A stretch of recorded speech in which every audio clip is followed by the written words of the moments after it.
So hello friends, पिछली video में हम लोग ने नेफ्रॉन्स का पढ़ा था।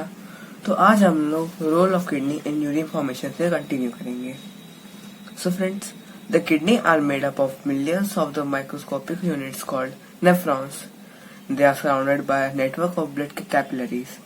सो kidney millions of microscopic unit से बनी होती है जिन्हें नेफ्रॉन्स कहा जाता है, और नेफ्रॉन्स सराउंडेड होते हैं नेटवर्क ऑफ ब्लड कैपिलरीज से। The main function of the nephron is to filter the blood, purify it and to produce urine. और नेफ्रॉन का मेन वर्क होता है कि ब्लड को फिल्टर करना, प्यूरिफाई करना और यूरिन को प्रोड्यूस करना। Blood which enters the kidney through the renal artery contains unwanted waste substances as well as some useful substances. So blood जो एंटर करता है रेनल आर्टरी से नेफ्रॉन्स के अंदर, तो उसमें बहुत सारे यूजफुल और बहुत सारे अनवांटेड सब्सटेंसेस भी होते हैं। The nephrons remove the waste substance such as excess water, mineral salt and urea from the blood and convert it into urine. और नेफ्रॉन्स वेस्ट सब्सटेंस जैसे excess water, mineral salt, urea को अलग कर लेता है ब्लड में से और उसको यूरिन में कन्वर्ट कर देता है। They also reabsorb certain useful substances like glucose, sodium and potassium ions that are needed by the blood and purify it back into the blood. So वो रीअब्सॉर्ब कर लेता है यूजफुल सब्सटेंसेस को, जैसे ग्लूकोज को, सोडियम, पोटेशियम आयंस को, जिसकी body को नीड होती है। The blood that finally leaves the kidney is pure, devoid of all waste and contain the right amount of water and other useful substances required by the body. So blood जो finally leave करता है kidney को, वो बहुत pure होता है और उसमें सारे वेस्ट सब्सटेंसेस अलग हो जाते हैं। The urine that is formed in the kidney is sent to the ureters for its further temporary collection in the urinary bladder. So urine पहले यूरेटर से यूरिनरी ब्लैडर में टेम्पोररी स्टोर होता है। When the bladder is full, the urine is expelled to the outside through the urethra. और जब bladder full हो जाता है तब यूरिन यूरेथ्रा के थ्रू एक्सपेल हो जाता है।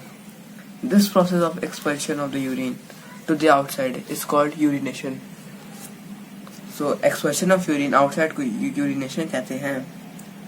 The normal human urine mainly consist of water, urea, uric acid and some amount of mineral salt.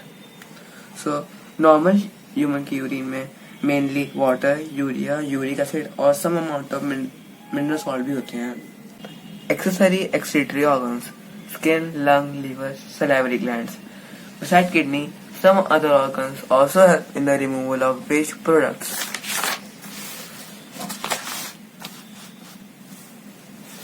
They are called accessory excretory organs. In human beings, the skin, lungs and liver are such organs. Excretory role of skin. The major excretory function of the skin is production of sweat which on evaporating from the surface of the skin causes cooling. So जो major excretory function होता है skin का, वो produce करना होता है sweat, जिससे cooling effect पैदा होता है। Sweat is secreted bye sweat glands which is located underneath the skin. और स्वेट प्रोड्यूस होता है स्वेट ग्लैंड से जो हमारे स्किन के अंदर होता है। These glands have duct like open on the surface of the skin. और उन ग्लैंड में कोई डक्ट लाइक ओपन होता है स्किन के सरफेस पे। Through this ducts sweats comes out of the body, और उन्हीं डक्ट से स्वेट हमारी बॉडी से आउट होता है। Sweat is compose of excess water, salt and traces of urea and uric acid. हमारे स्वेट में एक्सेस वाटर, सॉल्ट और यूरिया और यूरिक एसिड होता है। Excretory role of lungs. You have learned that the carbon dioxide is produced during breakdown of glucose during respiration. So हमने पढ़ा कि carbon dioxide produce होता है ग्लूकोज से रेस्पिरेशन के through. This passes from the blood into the lungs and exhaled through the nose. So carbon dioxide blood के through lungs में जाता है, फिर एक्सहेल हो जाता है नोज से द्वारा। Excretory role of liver. Breakdown of amino acid in liver produce urea. So amino acid का ब्रेकडाउन यूरिया प्रोड्यूस करता है। Urea is then carried into the kidney from where it is excreted out in the urine. और urea then urine में kidney के पास जाता है, out expelled out होता है. Liver also helps in elimination of bile pigment, extra vitamins and many drugs which get accumulated there. Osmoregulation. Besides removing urea and uric acid from the blood, the kidney also help in maintaining the water and salt concentration in it. This process is called osmoregulation. So urea and uric acid के अलावा kidney maintain करता है water और salt concentration हमारे body में. So this process is called osmoregulation. During summers we urinate fewer times than in winter, and the urine pass is usually more concentrated. The reason being that in summers we lose much water through sweat. Common disorders of the urinary system. Number 1. Kidney stone. They are formed when crystal-forming substances such as calcium oxalate, calcium phosphate, and uric acid are more than the fluid in the urine. So, kidney stone. Kidney stone form होती है जब crystal forming substances जैसे कि calcium oxalate, calcium phosphate और uric acid start sticking करने लगती हैं, एक दूसरे से चिपकने लगती हैं. जब फ्लूइड मतलब वाटर यूरिन में जब कम होता है तब ये तीनों कैल्शियम ऑक्सलेट, कैल्शियम फॉस्फेट और यूरिक एसिड स्टिक करने लगती हैं एक दूसरे से. When these chemicals start sticking together, they form crystal commonly called kidney stone. और जब ये स्टिक करती हैं तब ये क्रिस्टल बनाते हैं जो कॉमनली किडनी स्टोन कहलाता है. They may be formed in any area of the excretory system and causes severe pain. They block the flow of the urine if they are present in the ureters, urinary bladder or urethra.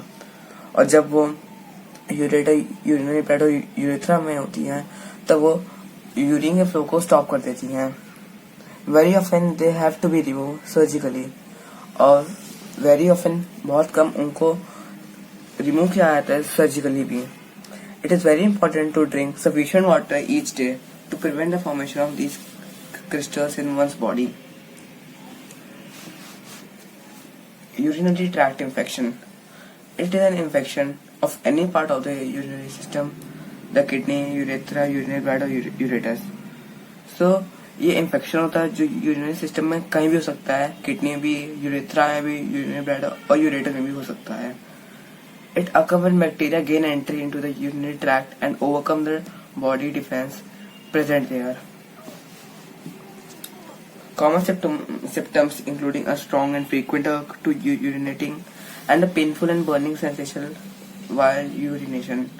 It is treated with antibiotics and can be cured within 2 to 3 days of treatment in case of mild infection.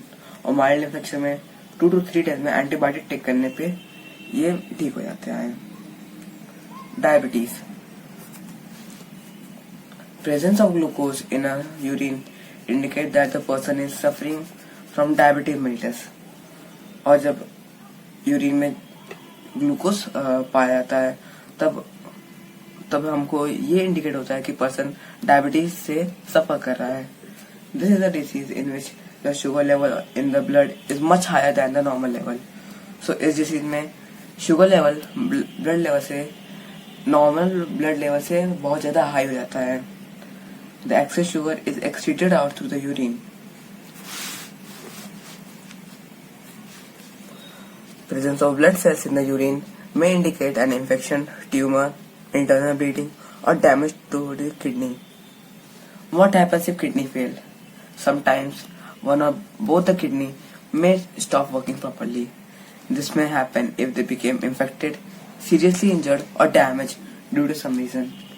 A person can well manage with just one kidney, but if both fail, the blood soon becomes loaded with urea and other waste substances. If nothing is done in such situation, the person may die. One of the treatment for such a person is to use a machine which filters and cleans the blood. The process is known as dialysis. A person with complete kidney failure needs regular dialysis done in a hospital to lead a normal life. As an alternative, a patient with both kidney damage can undergo kidney transplant from a suitable donor. The donor can live normally with one single kidney and the recipient get a lease of life. So friends, आज हम लोग ने what happens when kidney fails, common disorders of urinary system, osmoregulation, role of kidney urine formation और auxiliary excretory organs पढ़ा. So friends, आप मेरी video को like कर दीजिएगा, चैनल को सब्सक्राइब कर दीजिएगा और शेयर कर दीजिएगा. Thank you.